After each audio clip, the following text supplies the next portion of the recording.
Saya Kresna Saputra dari kelas 10 IPA 3 ingin mempresentasikan tentang Kerajaan Sumatera Selatan.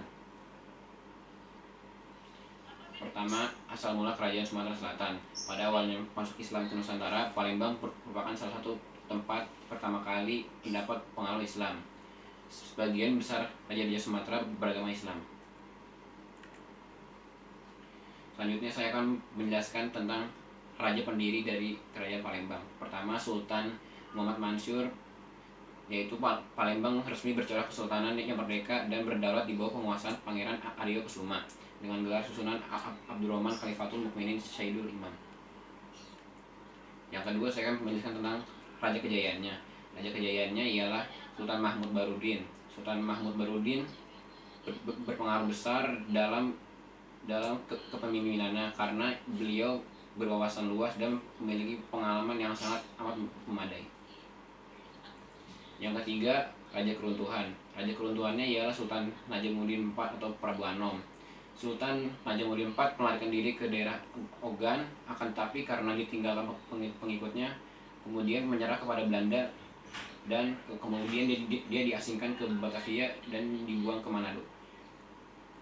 Selanjutnya saya akan menjelaskan tentang keruntuhan, tentang peninggalan Kerajaan Palembang.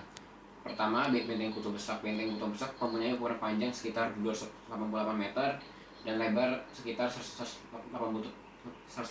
meter. Benteng ini dipakai untuk melindungi Keraton Kuto Baru dan Keraton Kuto Lama.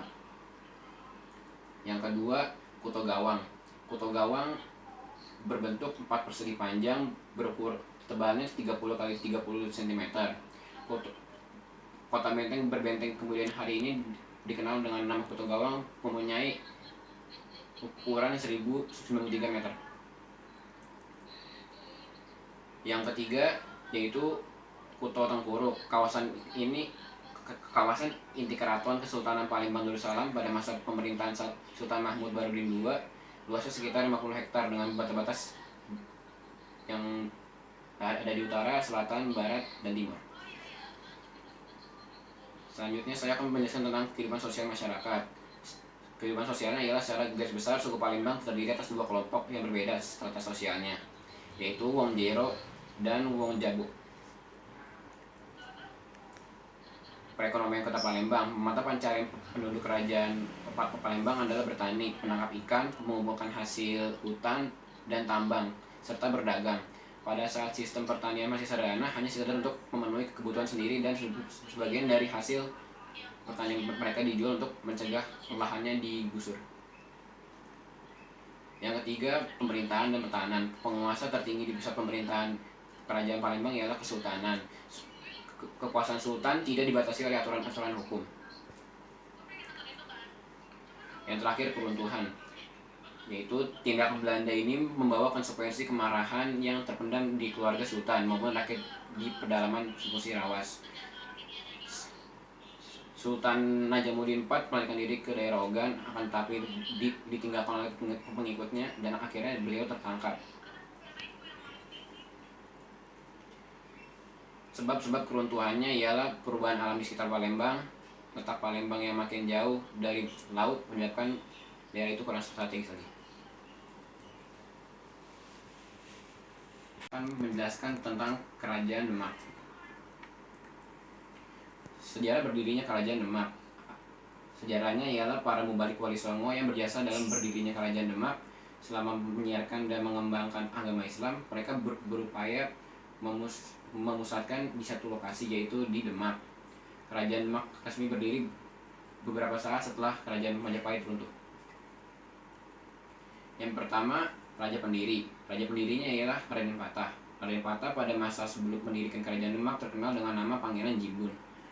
Dan setelah menjadi pendiri Kerajaan Demak, Raja bergelar Sultan Alam Akbar Al-Fatah.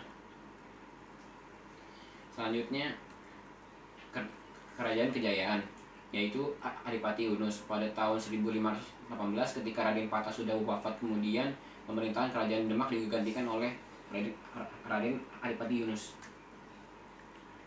Yang ketiga, Raja Keruntuhan.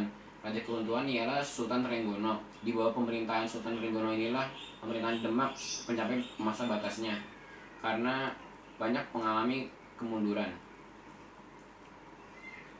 Selanjutnya saya akan menjelaskan tentang peninggalan Kerajaan Demak. Pertama, Masjid Agung Demak. Masjid Agung Demak ini didirikan pada tahun 1479 Masehi yang kini sudah berumur sekitar 6 abad. Tetapi masih berdiri dengan kokoh sebab sudah melakukan beberapa kali renovasi. Masjid Agung Demak ini memiliki ukuran sebesar 31 kali 31 mm. 31 kali 31 meter. Yang kedua, Maksurah. Maksurah merupakan ukiran kaligrafi ayat Al-Quran yang digunakan sebagai interior masjid yang dibangun oleh kekuasaan Aryo Purbaningrat yang merupakan Adipati Demak.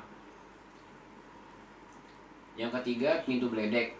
Pintu Bledek ini dibuat oleh Ki Ageng Selo pada 1466 serta menjadi pintu utama dari Masjid Agung Demak. Sekarang pintu ini sudah tidak bisa digunakan lagi karena sudah mengalami pelapukan. Kehidupan sosial masyarakat. Kehidupan sosialnya ialah sebagai pusat penyebaran Islam, Demak menjadi tempat berkumpulnya para wali seperti Sunan Kalijaga dan lain-lain. Demak bahkan dengan demikian terjalin hubungan yang erat antara raja, bangsawan, dan para wali ulama dengan rakyat. Yang kedua, kehidupan ekonomi. Perekonomian Demak berkembang ke arah perdagangan maritim serta agraria. Demak dalam bidang ekonomi bertindak penting karena memiliki daerah pertanian yang cukup luas. Sebagai negara maritim, Demak menjalankan fungsinya sebagai penghubung antara transito pada daerah penghasil rempah-rempah di Indonesia. Yang terakhir, keruntuhan Kerajaan Demak. Runtuhnya dalam sebuah kerajaan Demak dimulai setelah adanya sebuah kematian Sultan Trenggono karena terdapat perselisihan terhadap kekuasaan dengan keluarga kerajaan. Terakhir, Joko Tingkir Sutawijaya membunuh Arya Panangasan, kemudian Joko Tingkir memindahkan kekuasaan ke Panjang, menandakan akhir masa pemerintahan Kerajaan Demak. Sekian dari saya, terima kasih. Wassalamualaikum warahmatullahi wabarakatuh.